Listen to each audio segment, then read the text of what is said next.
Muito bem. Tá bom, Júnior? Ótimo. Tá bom. Tá me ouvindo bem? Estou te ouvindo bem. Tá bonitão aí. Beleza. Como é que vai a família? Tudo bem? Bem, graças a Deus. Só preciso que o senhor fique mais no centro. Eu quero ver o senhor mais pertinho. Mais pertinho? Aí, agora tá bonitão, hein? Ficou bom? Tá bonito e humilde. Isso é o meu orgulho da humildade. É aquela história, né, pastor Otoniel? Vamos deixar de ser egoísta e pensar mais em nós mesmos, né? Bom, e nós mesmos, tem que pensar. Que bom. Pastor Otoniel, que bom que você aceitou o convite de estar com a gente. Você, meu querido, minha querida que está nos assistindo, você compartilha esse link para a gente, para você acompanhar essa conversa. Vai ser bastante interessante sobre esse assunto, que é o assunto de resiliência. Termo bastante interessante. Então, você que está nos assistindo, o Otoniel está aqui comigo, compartilhe esse vídeo para que esse vídeo alcance muitas pessoas e que muitas pessoas sejam abençoadas com esse tema. Amém? Pastor Otoniel, que bom que o senhor atendeu o meu convite, né? É sempre uma alegria estar com o senhor aqui comigo. Júnior, você não convida, você intima. Jovem não convida, velho, só notifica. Não, é uma honra para mim.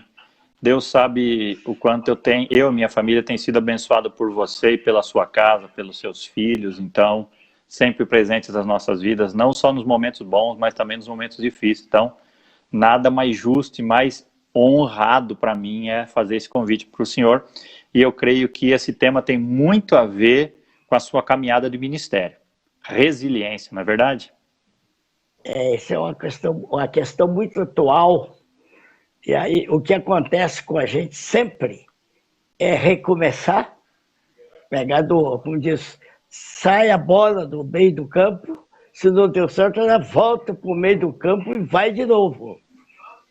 Nós somos atleta. O esporte tem muito de resiliência. Exatamente. Eu estava pensando aqui, pastor Otoniel, resiliência do termo esportivo é aquela característica de um material que, quando é pressionado a certo limite, ele acumula energia e retorna ao estado original, né? Como aquela vara do salto em vara, que ela dobra, quase quebra, depois ela volta e impulsiona o saltador, né? O saltador. E nós temos que aprender, a natureza é uma escola para nós. A natureza, ela é programada, daquele programa dela, ela não falha, né? Então nós temos que estar de ouvidos atentos e olhos abertos, com a nossa sensibilidade, que é outra maneira de ouvir, para caminharmos na rodovia da história. Olha só, isso é filosofia pura. Pastor Otoniel, com as suas frases de impacto que a gente guarda no coração, né? É interessante pensar nisso, pastor Otoniel, nessa questão de resiliência, com relação às pessoas, quando uma pessoa é submetida a uma pressão a certo limite, que ela acumula uma força espiritual para retornar e seguir em frente, para recomeçar, né? Quantas histórias de pessoas que tiveram as vidas devastadas e tiveram força para recomeçar? Às vezes a pessoa precisa de uma mão, porque às vezes as forças vão se esgotando e essa pessoa tem condições de recomeçar. Só dá uma empurrada, vai embora. Exatamente. Sabe? É a superação. O senhor conviveu muito com muitas pessoas com histórias assim, talvez o senhor tenha experimentado na sua própria vida, como eu, com menos tempo de vivência, já experimentei momentos em que a gente teve que recomeçar, não é verdade? Recomeçar. No meu ministério, que eu estou com 50, somando o meu tempo de provisionado que eu fui, que é um licenciado, deve dar uns 57 anos, certo? Deve dar uns 57 anos aí. Mas desde o meu primeiro sermão que eu preguei, o reverendo Paulo, que foi no dia 26 de agosto de 1961, no templo da igreja em Ipê. Dali, então, eu fui começando e recomeçando, e no fim, como dizia o saudoso Godoy, a gente entra muito, é como se estiver entrando num rio, você vai entrando, depois você passou da metade, não dá para voltar mais. É verdade. É por aí mesmo. Né? Pastor, Eu o senhor... fico feliz, fico feliz de você lembrar do velho pastor, porque hoje eu já sou, acho que, o pastor mais velho aqui do Sínodo e da região, certo? E eu me orgulho por causa disso, porque Deus tem me dado disposição para fazer, e eu oro a Deus pedindo perdão por não fazer mais. Pastor, o senhor poderia contar uma experiência que o senhor teve que demonstrar resiliência na sua caminhada ministerial? Alguma história, alguma situação que você foi tentado a desistir, mas se levantou eu tive para escrever a carta de renúncia logo nos primeiros anos de ministério. Eu tinha pregado um sermão em Arapongas, e o tema do sermão... Eu tinha mais ou menos 2 anos de ministério, eu tinha pregado um sermão em Arapongas, homens que fogem da luta, certo? Baseado em Jonas, em Elias e tantos outros. E quando eu estava disposto a entregar, a minha esposa chegou e falou: e o sermão que você pregou? E o sermão que você pregou? Você pregou o sermão Homens que Fogem da Luta, você está fugindo? Pois é. Isso quando eu era pastor em Centenário do Sul. Ela me ajudou muito desse impulso para recomeçar. Glória a Deus por isso. O senhor também conhece muitas histórias de pessoas que estiveram para desistir da vida e recomeçaram, não é verdade? Se o senhor quiser contar uma experiência... Eu já tive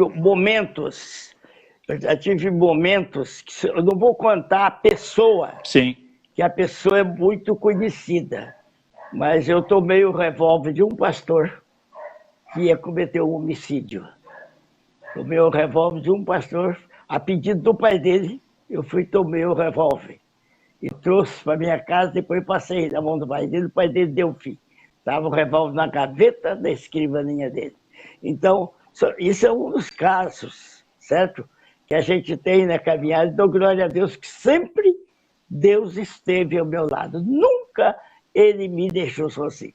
Uma vez eu recebi uma ligação, que era para atender uma senhora que estava sendo atacada pelo esposo bêbado.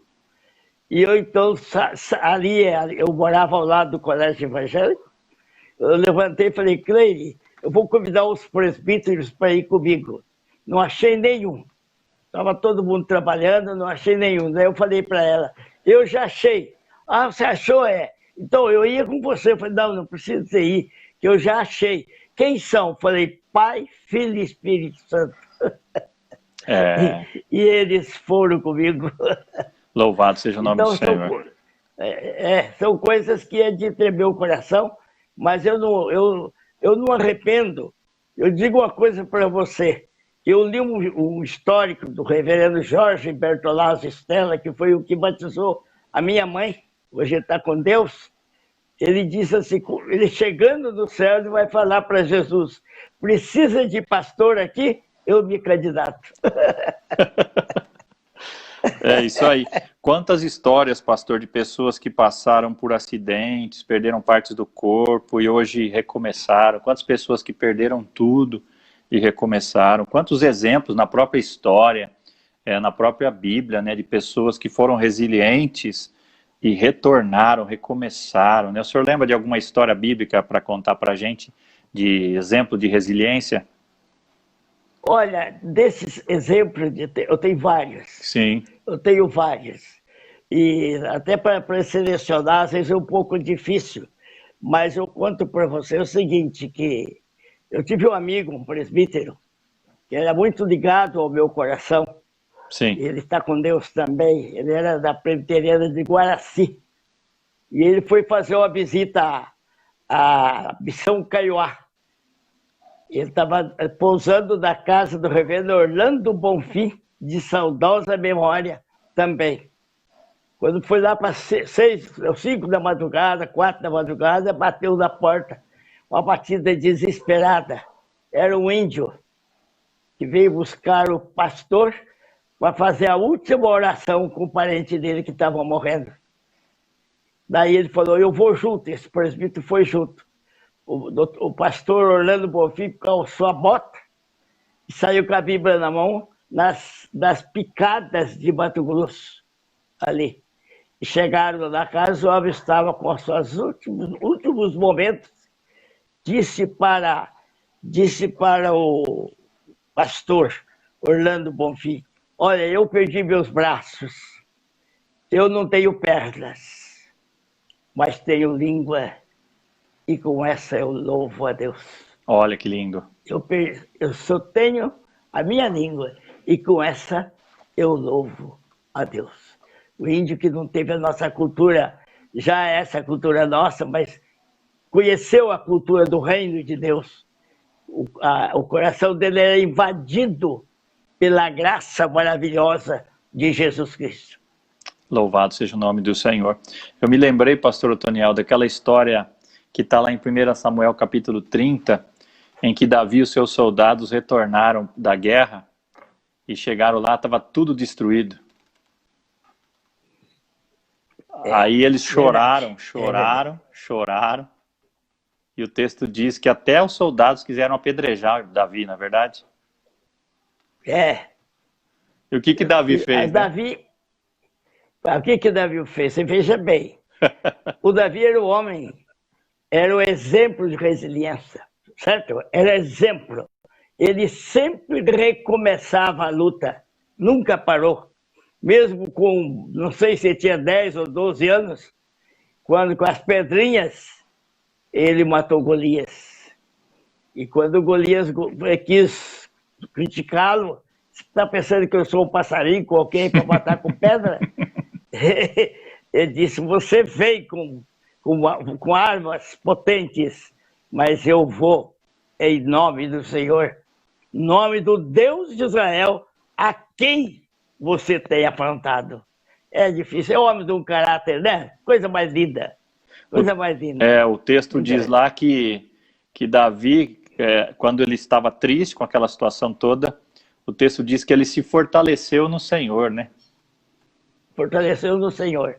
É justamente mais ou menos isso que eu vou discorrer aqui, baseado em João. Isso. Primeira carta do apóstolo São João, capítulo 5, versículo 5, que diz: esta é a vitória da nossa fé, certo? Então, aqui diz assim, você veja bem, nós já somos, o pastor Júnior, sim, nós já somos vitoriosos, certo? Sim. Porque assim aqui diz assim, porque tudo que é nascido de Deus vence. Tudo que é nascido de Deus vence. Vence o mundo. Esta é a vitória que vence o mundo, a nossa fé. Amém. Amém. Então, a fé é a arma invisível. Como o Brasil está sendo, o mundo está sendo atacado por um exército invisível, às vezes ele está bem pertinho de nós e nós não sabemos, e está matando muita gente por soldados invisíveis e sem bomba atômica, certo? E sem bomba atômica, nós sabemos que a fé é a arma invisível, que diz o apóstolo São Paulo na carta aos Efésios, capítulo 6, a armadura de Deus, que é a palavra, o escudo da fé, que é a palavra. Então, nós não estamos sozinhos, Júnior. Amém. Nós estamos assim, muitas tempestades já passamos. Eu já passei por muitas tempestades físicas e sociais. Tempestade da vida estudantil por falta de dinheiro. Nunca faltou dinheiro para eu pagar as minhas dívidas. Mas chegou até o momento extremo da caminhada. Mas ali chegou. Deus é o Deus que atende no relógio dele, no kairós dele, e não no nosso. É verdade. Eu estava pensando, eu lembrei de Davi, porque eu lembrei também de uma outra passagem, reverendo Toniel, em que Davi, ele jejua, né, porque o filho dele, Deus disse que o filho ia morrer por conta da situação do adultério, e Deus fala, não, vai morrer, e ele perde o filho. O texto diz que ele estava em pano de saco, tal, humilhado diante de Deus, e de repente, quando ele sabe a notícia, o que ele faz? Ele se levanta, toma banho. Se prepara, né? Alguém até incomodou, mas escuta, quando o seu filho estava ruim aí, o senhor estava chorando, jejuando, e agora o senhor está feliz? Agora ele faz uma profecia bonita, não? Que coisa linda ele falou ali. Não é ele que vem a mim, mas sou eu que vou a ele. Glória a Olha Deus. só. Glória a Deus. Que exemplo de resiliência que é esse? É isso aí. Então, nós precisamos aprender o caso de Jesus, quando estava no Getsemane, né? Clamando ao Senhor, os outros discípulos já estavam dormindo, os 2 ou 3 que ficaram para trás, e ele clamando ao Senhor, se for possível, passa de mim esse cálice. Contudo, faça-se a tua vontade. Amém. Ele deu avançada e recuou no ponto de recomeçar. Então é assim a nossa vida, Paulo. Eu sei que você, como jovem pastor, muitas interrogações você já teve na vida. Sim. Muitas ingratidões você já teve na vida. Você e a sua querida esposa reverenda Cláudia. Mas nós Verdade. sabemos que Deus, o Deus que chama, é o Deus que provê. O Deus que chama é o Deus que provê. Eu já fui visitar pessoas junto com outro pastor quando eu era seminarista, numa região ali em IP.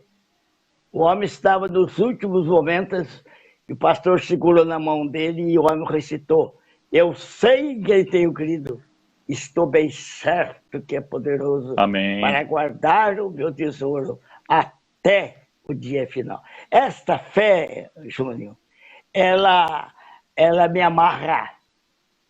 Esta fé me amarra, certo? Ela me enlaça, esses laços da graça, esses laços do amor, e faz com que a gente, em vez de parar, avançamos. Aqueles hinos que a gente tem dos antigos, avante, avante, né? Então vamos caminhar nessa luta, filho. Não podemos desistir, né? Eu estava pensando aqui, talvez a pessoa que está nos assistindo agora, ela esteja no momento em que ela tem que recomeçar. E precisa ter forças, né?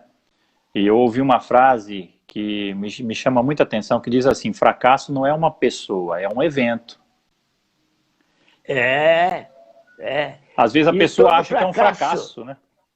Não é. E esse evento deve ser um acontecido da nossa vida. Isso. E não pode ser um acontecendo. Ótimo. Porque ele sempre está no pretérito, passando. É como tempestade. Você não chegou a morar no sítio, né, Júlio? Não. Morou no sítio já? Eu morava no sítio, em casa coberta de tabuinha, cercada de palmito. Quando dava aquelas tempestades com granizo, balançava toda a parede da casa. E nós, a família, cantando: nem fúria do vento, nem choque do mar, na entrada do porto nos pode vedar. Certo? Toda a família cantando. Eu era uma criança naquela época. Então, eu tenho essas experiências que marcaram a minha infância, marcaram a minha adolescência. Então, isso é muito importante. Eu sei que você é um moço comprometido com o reino de Deus, tem acompanhado o seu trabalho, você, a sua esposa, a família bonita, e não pode deixar de olhar, porque nós somos como motorista, Paulo. O motorista não pode olhar para trás. Verdade. Se ele quiser ver o que está acontecendo atrás, ele tem que olhar para frente, no retrovisor. Ele tem que olhar no retrovisor. Sempre olhando para frente, ele vê o que está acontecendo atrás. Você falou de um hino, eu lembrei de um outro, né? Mestre, o mar se revolta, né? As ondas atendem ao seu Coisa clamor. linda. Sossegai. Deus está no controle, né? Sossegai. Não, nós temos essa voz do Espírito Santo que fala ao nosso coração, certo? Eu me lembro de momentos difíceis que eu fui. Você sabe que eu fui sequestrado, né? Não, sei não. Sequestrado. Eu fui sequestrado faz uns 15 anos, aqui em Apucarana, 11 horas da noite. E eu deixei o carro numa esquina para ir buscar os pães na padaria, 11 horas da noite. Quando eu voltei, já tinha aberto o carro e estava com o revólver na mão e encostado no meu pescoço. Eu pensei que fossem os meninos da igreja, que era pertinho da igreja, e era ladrão mesmo. E me puseram no carro e fomos andamos umas 2 ou 3 horas no carro, esse sequestro relâmpago, e o revólver aqui no pescoço. Então, ô Paulo, eu não sou ninguém. Eu não sou ninguém. Eu sou um grãozinho de areia. Mas eu vou dizer uma coisa para você. Naquele momento, Deus me deu tanta força, tanta superação. Amém. Que ele apertava o relógio, o revólver cano longo no meu pescoço. Era nada aquilo. Só disse para ele assim, olha, você sabe que eu sou pastor. Eu prego para um, prego para 2 e prego para mais. Se estes forem os últimos que vão ouvir a minha mensagem, ouvirão. Ouvirão. Que vocês estão perdoados por isso que vocês estão fazendo. É interessante o senhor contando essa história. Eu me lembrei do testemunho daquelas pessoas que acompanhavam Bonhoeffer nos dias que antecederam a morte dele, né? A calma, o sossego, a paz de espírito que ele tinha, mesmo passando por essas situações, ele sabia para onde ele ia, né? Aquele homem marca muito o profetismo dele. Ele foi um pastor profeta, certo? Ele foi um pastor profeta. Tanto que eu tenho um livro dele lá que diz assim, que a morte é o venha ser. A morte é o venha ser. Deixamos de estar no mundo para ser da eternidade. Que lindo esse testemunho. Eu estava pensando aqui quantas pessoas estão passando por lutas agora. E a diferença, eu estava vendo um pastor falar, ele disse assim, que a diferença entre vencedores e perdedores é a resiliência. Não é que os vencedores nunca falham, é que eles sempre se recuperam das falhas. Pois, na verdade, a resiliência, ela é isso mesmo. Porque, Paulo, se você está me vendo aqui e eu estou te vendo, sabe por quê? Porque nós vencemos uma batalha. Só de nascer, nós já somos vitoriosos. Nós chegamos primeiro de milhões do que milhões. Verdade. Né? Milhões de sêmens ficaram. E nós chegamos, porque Deus tinha um plano na sua vida, na minha vida e na vida de cada um de nós. Você que está ouvindo, meu irmão, minha irmã, escutou essa mensagem? Você não pode desistir. Você é vencedor só pelo fato de você estar vivo. Né? Só pelo fato de estar vivo. Os desertos, como diz o reverendo Hernandes Dias Lopes, fazem parte da agenda de Deus para as nossas vidas, não é verdade? O deserto é a maior escola de pedagogia. Os desertos é o rancho do saber, é o altar do saber. Quantas vezes eu tenho me encontrado, eu estou evangelizando uma pessoa que eu encontro com ela, quando eu não estou em quarentena como estou agora, eu encontro com essa pessoa quase todo dia, e de vez em quando eu dou uma gota de mensagem para essa pessoa, e digo para ela, nós precisamos, para andar, sair de nós. Filosófico. Nós ficamos muito introvertidos, muito umbilical. Nós precisamos sair de nós. Verdade. Henry Ford, pastor Eutoniel, disse assim, que o fracasso é apenas a oportunidade de recomeçar de uma forma mais inteligente. Isto porque o primeiro erro do fracasso foi a escola, certo? Quer dizer que na segunda tentativa você está mais preparado do que na primeira. É verdade. Certo? No caso de Moisés, aquela caminhada do deserto, ele caminhou no deserto, Deus o chamou, não deu dinheiro para ele, o chamou e disse, eu irei contigo. Mas em nome de quem que eu vou? Para dizer para Faraó lá, que eu estou aqui em nome de fulano, de fulano. Eu sou o que sou, me enviou. Isto é muito profundo. E se você analisar, eu sei que você já analisou, esse verbo ser, de acordo com o original, eu sou o que aconteço na história. Verdade. Eu sou o que ocupo espaço na história. O verbo se fez carne e habitou entre nós. Eu me lembrei também, o pastor Toniel, você citou Moisés, eu me lembrei depois de Josué, no capítulo 1, que eu imagino a preocupação de Josué substituir justamente Moisés, e Deus fala para ele repetidas vezes, ser forte, corajoso, não temas, né? Estou contigo. E para você que nos assiste, meu querido, resiliência é isso. O cristão, aquele que crê em Deus, deve ser, por natureza, resiliente. Levanta de novo e começa. Se nós tivermos um irmão aí, que está nos vendo e nos ouvindo, o coração está batido, às vezes você fala, hoje eu estou aqui, vou ouvir você pela última vez, para com isso. Recomece. Amém. Recomece. Nunca é tarde para recomeçar a escrever a história. Quando Jesus recebeu aquela mulher adúltera, que o povo disse, ela foi pega em ato de adultério. Em outras palavras, aquela mulher estava sentenciada à morte pela lei. E daí, o que nós faremos com essa mulher? Ele disse, aquele que tiver sem pecado, atire a primeira pedra.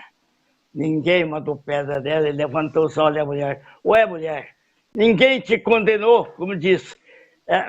Ela estava fracassada diante de uns olhos que se via até o coração dele que os olhos de Jesus. Daí Jesus falou, nem eu te condeno, vai, reescreve a tua história e assine embaixo com o meu nome, com tinta vermelha, tinta do meu sangue. O pastor Otoniel, é linda essa passagem. E quando a gente vê o amor de Jesus, a gente fica constrangido. Sabe por quê? O senhor sabe mais do que eu isso aí. Eu sempre digo na igreja, Jesus nos ama tanto que ele nos recebe como a gente está. Mas ele nos ama tanto que ele quer melhorar a gente e quer que a gente abandone a vida que não agrade a ele. Ele recebe você como você está, mas quando você vem até ele, ele fala, não, mas você precisa melhorar, eu vou te ajudar. Você vai ser melhor, você vai ser mais forte. Você está fazendo bem, você ainda vai fazer melhor. Exatamente, né? Exatamente. Você ainda vai... Aquela história, Paulo, é interessante isso que você falou, que quando o filho pródigo voltou para casa, né? Ele voltou como se fosse a volta da humanidade para Deus. Até Alfredo Borges Teixeira, da Dogmática Evangélica, que faz uma analogia da passagem do filho pródigo, que o pai daquela casa é o próprio Deus. E o que veio de volta é a humanidade voltando, certo? A humanidade que não tinha Deus, não tinha ninguém, e volta para Deus. Então esse Deus do pródigo, ali, o pai, é o verdadeiro Deus, que quando o filho confessa o seu pecado, ele não comentou o pecado dele, ele estava vendo o filho, este meu filho, estava morto e reviveu. Amém. Estava perdido e foi achado. Você que está nos assistindo, querido, talvez você esteja pensando, poxa, eu não posso ir até Deus porque eu me nada. Eu quero dizer para você, como o Toniel dissemos, você tem que vir como você está. Deus vai fazer a obra, né? Não é isso, pastor? Porque eu estava falando com a minha esposa, com a Cleri, esses dias, sobre a passagem que Jeremias escreve lá do vaso, que quebrou da mão do oleiro. Ainda bem que o vaso quebrou na mão do oleiro. Amém. Que se quebre o vaso, mas da mão do oleiro, que se quebre da mão do oleiro, ele faz um vaso ainda melhor. Deixa eu falar uma pergunta para o senhor. Das Escrituras. Deus já quebrou o senhor já ou não? Já. Muitas vezes. Eu já fiz algumas perguntas para Deus, o Júnior. Fiz algumas perguntas, onde o senhor está? Onde o senhor está? Né? Eu tô querendo fazer a tua obra. Eu vou contar só uma coisinha para você. Eu fiz todo aquele vale do Paranapanema no tempo do ônibus, do Carreira. Eu ia a pé, aqui até a rodoviária, pegava o ônibus e de lá saía de carrocinha, etc., visitando o povo. E eu devo ter alguém, talvez sabendo disso de mim. E é interessante que uma vez eu estava numa cidade, aqui em Guaraci, e era hora de eu ir embora, eu peguei a pastinha e saí, falei, eu vou pegar uma carona, que não era hora de ônibus. Naquele tempo os ônibus eram muito assim, distantes um do outro, né? Você sabe disso. Eu fiquei na beira da estrada, que é a estrada de terra vermelha, cheia de buracos, e o carro da Souza Cruz passava levando cigarro. O carro da Três Fazendas passava levando pinho. Eu falei, Senhor, eles estão tudo bem preparados, levando veneno, e eu que estou com a tua palavra para pegar e não tenho, Senhor. Como é que eu faço, Senhor? Daí algo disse, espera, o tempo chegará. Amém. E o tempo de Deus, ô Júnior, não é um tempo estático. O tempo de Deus é um tempo dinâmico. Verdade. É um tempo transformador. É um tempo onde a graça trabalha o nosso coração. Amém. Pastor Otoniel, nos momentos de maior crise da nossa vida é que as nossas orações são mais sinceras, não é verdade? São mais sinceras. Que Deus quer que sejamos nós. Exatamente. Fala o que você está sentindo, né? Aqui está o Juninho aqui perto de mim. O Juninho é uma bênção para mim. Você sabe, ele é o mais velho da casa. Ele assumiu o papel de primogênito. Ele cuida de mim, cuida da Cleide e cuida dos irmãos. Eu admiro ele isso. Cuida até da minha cunhada, que agora ficou viúva, faleceu o Davi, né? Ele vai lá ver como é que está a minha cunhada, almoça com ela, canta com ela, ora com ela. Então, eu digo assim, eu falo para o Juninho, a vida da gente é assim. Quem quiser aprender a fazer oração, mas oração eu não sei fazer, eu também não sei. Eu também não sei. A oração é aquela que você fazia para o teu pai pedindo sorvete lá na sorveteria, segurava na minha mão, olhava com o olho assim, eu sabia que você queria sorvete, certo? Esse é o grito do seu coraçãozinho, certo? Então a oração é o grito da alma, é o grito do ser. É verdade. Talvez a pessoa que nos assiste aqui, talvez pensa, mas eles não passaram por situações que eu passei. Talvez você pense isso. Mas se eu perguntar para o Otoniel, você já pensou em algumas vezes em desistir já ou não? Quantas vezes? Quantas vezes eu questionei a Deus. Cheguei a questionar a Deus. E Deus é tão poderoso, é tão Deus, como diz Calvino, deixa Deus ser Deus. Ele é tão Deus, que ele fala, você pode falar o que você quiser, não deixe de ser. Eu sou. Deus está fora do tempo, ele não está, ele não Deus existe, ele é. Ele é. Não tem presente, passado e futuro para Deus, né? Não. Deus, aquela história de dizer Agostinho, lá no século IV e V da era cristã, dizendo assim, o meu ontem é o hoje de Deus, o meu amanhã é o hoje de Deus, certo? Então, tudo para Deus é o hoje. Pastor, nesses momentos que o senhor pensou em desistir, de onde o senhor tirou forças para se levantar e continuar? Olha, na verdade, eu tive muita força na palavra. Eu me ative muito na palavra. E um dos salmos que me marcaram bastante foi o Salmo 125. Quando eu estou vivendo essa pandemia agora, essa tempestade que nós estamos vivendo, que é uma tempestade universal. Sim. O secretário da Saúde esteve aqui em casa faz poucos dias, nós estivemos conversando, e eu falei para ele assim, o senhor, ele é médico também, né? Falei, o senhor tem mexido com muitos pacientes que o senhor está vendo e apalpando, mas o vírus que está percorrendo todas as camadas do mundo, nós não estamos vendo, ele nos atinge. Verdade. Ele é como se fosse uma bala. A bala passa, faz o barulho, mas não vê a bala. Então, meus queridos irmãos, se Deus não for por nós, quem seremos? Para onde iremos nós? Só, diz Pedro, né? Só tu tens palavras de vida eterna. Eu acho que uma pessoa, eu acho não, tenho certeza que uma pessoa resiliente é uma pessoa que tem muita fé. Deus desenvolve a nossa fé através da nossa resiliência, de nós não desistirmos sabendo e crendo na palavra e nas promessas de Deus para nós. Me lembrei de um texto, pastor Otoniel, lá de Paulo em 2 Coríntios, capítulo 4, verso 8 e 9, que ele diz assim: de todos os lados somos pressionados, mas não desanimados. Ficamos perplexos, mas não desesperados.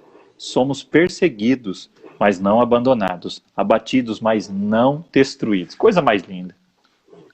Paulo, isso é o resumo de uma resiliência. Isso é o resumo. Exatamente. Chegou num momento que parece que o horizonte para Paulo fechou. Chegou num momento que o horizonte parece que fechou. Ele dá o grito da alma: eu sei em quem tenho crido. E estou bem certo que é poderoso para guardar o meu tesouro até o dia final. É coisa maravilhosa. É para chorar, né? É para chorar. É para chorar. Pastor Otoniel, pode falar. Eu entendo, Paulo, que a nossa caminhada agora nesse desafio, esse não é o primeiro. Você vê, em 58, nós estávamos viajando para levar o evangelho lá em Porto Feliz. E lá deu aquela gripe asiática, você não existia. É uma gripe asiática. E essas gripes sempre são asiáticas mesmo. Sabe? Verdade. E matou muita gente naquela época. Mas se você examinar seca, houve secas no mundo. Por que o povo de Israel foi morar no Egito? Porque houve uma crise de fome no mundo. Verdade. É que havia um homem de Deus que estava preso lá no Egito, que interpretou o sonho das 7 vacas magras e 7 vacas gordas. Será que nós estamos aqui colocados, você que está me ouvindo aí, meu irmão, às vezes desanimado, estamos colocados aqui para interpretar os sonhos da história? Os sonhos que estão acontecendo, né? Daniel teve a sua posição, José teve o seu momento, Eliseu, grande profeta Eliseu. Eles leram o tempo, né?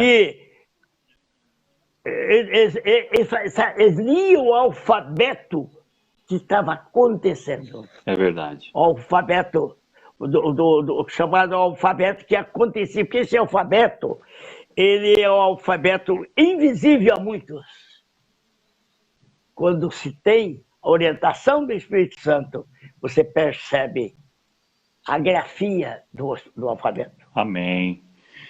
Você, meu irmão, minha irmã, a minha palavra para você, e o Otoniel vai fazer uma também, é que você não desista, não desanime, porque Deus está contigo. Se você ainda não entregou sua vida para Jesus, é hora de entregar, porque Jesus prometeu uma vida sem lutas, mas Ele prometeu estar com você. Pastor Otoniel, eu queria que o senhor desse uma palavra final e fizesse uma oração para as pessoas que estão nos acompanhando.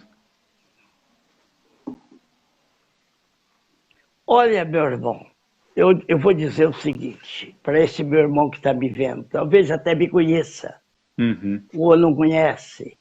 Eu às vezes estou achando que é um velho caduco, porque está falando essas coisas, porque meu cabelo representa os meus 84 anos. Mas eu vou dizer para vocês uma coisa. Eu me alegro muito.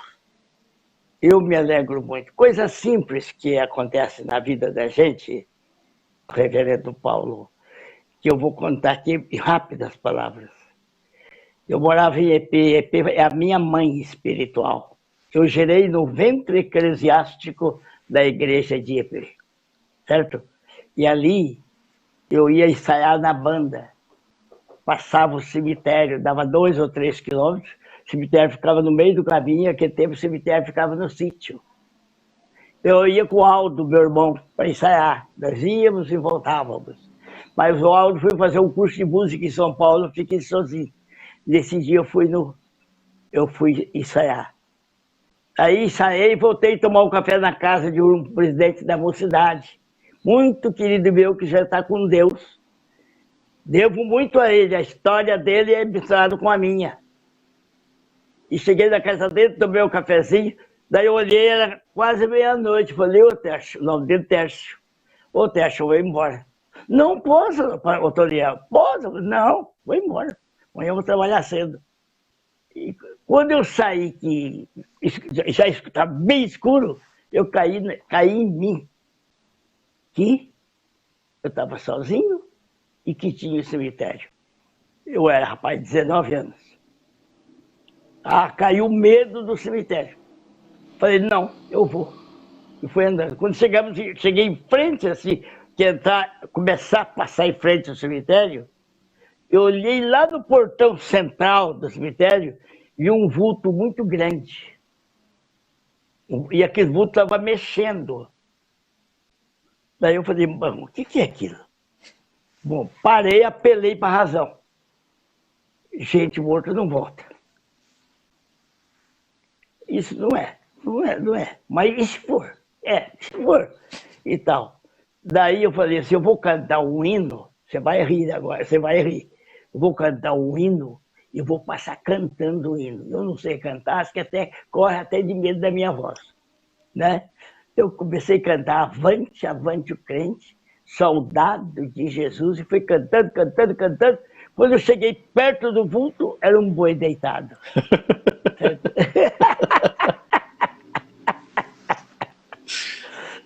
Então, daí o que eu falei, graças a Deus que eu não criei um mito, não criei uma assombração ali. Se eu voltasse, ia ficar isso. Ia ficar com medo só. Eu sempre me reanimei nas caladas horas da noite, ainda aqui em casa. Eu acordo, eu falo com o senhor, me acorda de madrugada que eu preciso conversar com o senhor. E Deus me acorda. E tem dia que eu falo, hoje não, senhor, eu preciso conversar. Então eu me alegro muito e coloco alguns hinos, né? Sobre a noite, sobre o sono, sobre a fé, sobre a esperança e sobre a missão. E começo a pressentir a travessia do Rio Jordão. Que Deus nos abençoe. Amém. Pastor Otoniel, eu quero agradecer muito a sua presença aqui com a gente. Como eu já disse, eu sou muito agradecido à sua vida, à sua casa, ao Juninho também. O Juninho sempre esteve presente conosco, pessoa de Deus, menino no coração, maior que ele. Aprendeu com o pai, né? Com a mãe. Que Deus abençoe a sua casa, a sua família, a sua saúde. Logo a gente vai dar um abraço pessoalmente. Esse tempo vai passar, esse deserto vai passar. E nós, com resiliência, vamos seguir em frente. Eu queria que o senhor fizesse uma oração final para esse tempo e que Deus te abençoe. Olha, meu irmão, você está nos vendo. Você está nos ouvindo. Tudo que nós falamos aqui, pode chamar o Júnior aqui, que ele nossa. Ele acompanha. Ele sabe da minha preocupação quando eu sou convidado para falar em algum lugar. Ele conhece. Verdade. A minha preocupação. Porque eu entendo, meu querido reverendo Paulo Júnior, eu entendo que para falar a respeito de o além-véu, não pode estar com o bisturi sujo. O bisturi de Deus sempre tem que estar preparado para fazer a cirurgia da fé. A alcançar aquilo que o coração está precisando. Então vamos orar. Senhor, louvado seja o teu nome. Esta hora bendita de oração. Quando eu estou aqui com esse jovem pastor, que já tão novo ele decidiu. E decidiu junto com a sua noiva, a sua esposa. Hoje esposa, talvez na época fosse noiva. E os dois estão caminhando. Subindo e descendo. Atravessando rios e desertos. Mas, ó Deus, segura nas mãos, reverendo Paulo. Segura nas mãos da reverenda, das crianças. E agora, Senhor, aquele que está me ouvindo agora, querido irmão, se você está desanimado, meu querido irmão, segura na mão de Deus e vai. Segura na mão de Deus e vai. Nunca é tarde para se recomeçar. Amém. Em nome de Jesus. Amém. Pastor Otoniel, que Deus abençoe a sua casa. O senhor não precisava falar nada. Olhando a sua vida, é um sermão, a sua história. Que Deus abençoe. Cadê o Júnior? Fala pro Júnior aparecer, mostrar a cara dele aí. Fala, meu irmão, Charazão, querido. Deus abençoe, queridão. Tudo bem? Obrigado pelo convite do papai. Eu tava lá de uma praça lá no final, lá no escondinho. Foi muito bacana. Deus abençoe sua vida, Cláudio e a molecada, tá bom? Deus abençoe, queridos. Fica com Deus. Deus também. Abraço. Tchau.